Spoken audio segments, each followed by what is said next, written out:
यह दंतोरित मुस्कान का पद्यांश नंबर 2 की सह प्रसंग व्याख्या और उस पर आधारित प्रश्न उत्तर करने जा रहे हैं। तुम मुझे पाए नहीं पहचान, देखते ही रहोगे अनिमेष, थक गए हो आंख लू फेर, क्या हुआ यदि हो सके परिचित न पहली बार, यदि तुम्हारी मान माध्यम बनी होती आज, मैं न सकता देख मैं न पाता जान, तुम्हारी ये दंतुरित मुस्कान। कवि कह रहा है, क्योंकि वो काफ़ी लंबे समय के बाद अपना घर आया है, तुम मुझे पाए नहीं पहचान, लगता है कि तुम मुझे पहचान नहीं पाए, फिर देखते ही रहोगे अनिमेष। अनिमेष का मतलब होता है बिना पलक झपकाए देखना, टकटकी लगा करके देखना।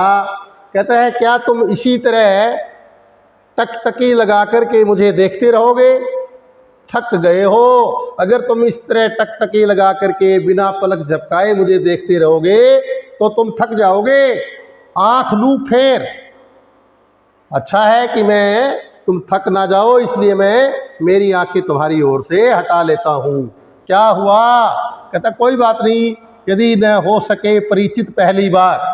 कहता कोई बात नहीं, अगर आज मैं पहली बार आपका और मेरा परिचय नहीं हो पाया तो कोई बात नहीं। यदि तुम्हारी माँ न माध्यम बनी होती आज, कहता आज यदि तुम्हारी आज माँ जो है, माध्यम का मतलब हम तुम दोनों को मिलाने वाला साधन। कहता यदि आज तुम्हारी माँ तुझे और मुझे मिलाने का माध्यम यानी कि साधन न होती तो मैं न सकता देख, ना तो मैं तुम्हें देख सकता था और ना ही मैं तेरी जान पहचान हो सकती थी, और न ही तुम्हारी ये दंतुरित मुस्कान, और न ही ये तुम्हारी मैं दंतुरित मुस्कान को देख सकता। दोबारा देखना, कवि नागार्जुन अपने बेटे को बोल रहे हैं, छोटे बच्चे को, कि तुम मुझे आज पहचान नहीं पाए हो, लगता है कि तुम मुझे पहचान नहीं पाए हो। क्या तुम इसी तरह बिना पलक झपकाए मुझे देखते रहोगे? इस तरह तो तुम थक जाओगे, इसलिए मैं मेरी आंखें तुम्हारी ओर से हटा लेता हूँ। कहता है कोई बात नहीं, यदि आज पहली बार तेरा और मेरा परिचय नहीं हुआ, कोई बात नहीं। अगर आज तुम्हारी माँ तेरे और मेरे बीच में साधन नहीं होती, मिलाने वाली साधन नहीं होती, तो न मैं तुम्हें देख सकता था और न तुम्हें जान पाता था और न ही तुम्हारी दंतुरित मुस्कान को मैं देख पाता था। अब इसके अंदर हमने शब्दार्थ दिए हैं, इसका अपने अच्छी तरह शब्दार्थ करना है। प्रसंग वही है कि ये काव्यांश हमारी हिंदी की पाठ्य पुस्तक क्षितिज भाग 2 में संकलित यह दंतुरित मुस्कान कविता से लिया गया है। इसके कवि नागार्जुन जी हैं। इसमें कवि ने अपने छोटे बच्चे के मुस्कुराते हुए दांतों की सुंदरता का वर्णन किया है। आगे देखो जी, सरलार्थ आ गया इसका।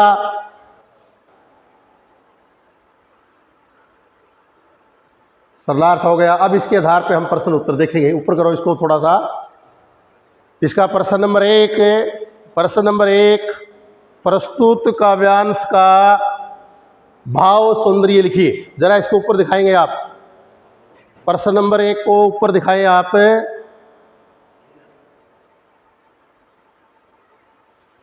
प्रश्न नंबर 1 जो है व्याख्या, इसमें आधार पर हम प्रश्न उत्तर है प्रस्तुत काव्यांश का भाव सौंदर्य लिखिए।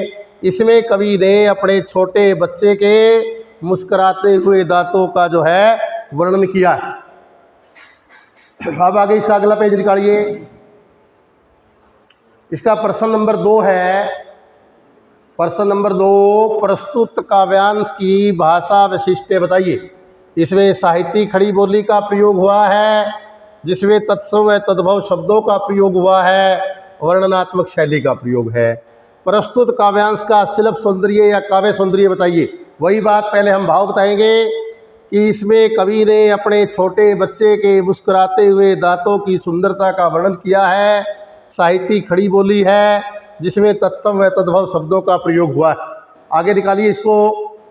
वर्णनात्मक शैली है, वात्सल्य रस है, अभिधा शब्द शक्ति है, अतिशोक्ति, अनुप्रास और प्रश्न अलंकारों का प्रयोग हुआ है। आगे देखिएगा प्रश्न नंबर 4 को। प्रश्न नंबर 4 है अनिमेष का क्या अर्थ है? टकटकी लगाकर देखना, एक टक देखना, लगातार देखना या फिर तीनों। इसका अर्थ तीनों है। कवि व कविता का नाम बताइए। कवि नागार्जुन जी है, कविता यह दंतूरित मुस्कान। ऊपर ले लीजिए थोड़ा सा इसको, प्रश्न नंबर 6 को दिखाते हुए। कवि और बालक के परिचय का माध्यम कौन बना? बालक की माँ।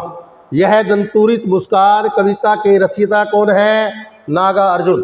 फिर प्रश्न नंबर 8, नागार्जुन जी मैथिली भाषा में किस नाम से प्रतिष्ठित है? जरा इसके ऊपर लीजिए प्रश्न नंबर 8 के उत्तर को।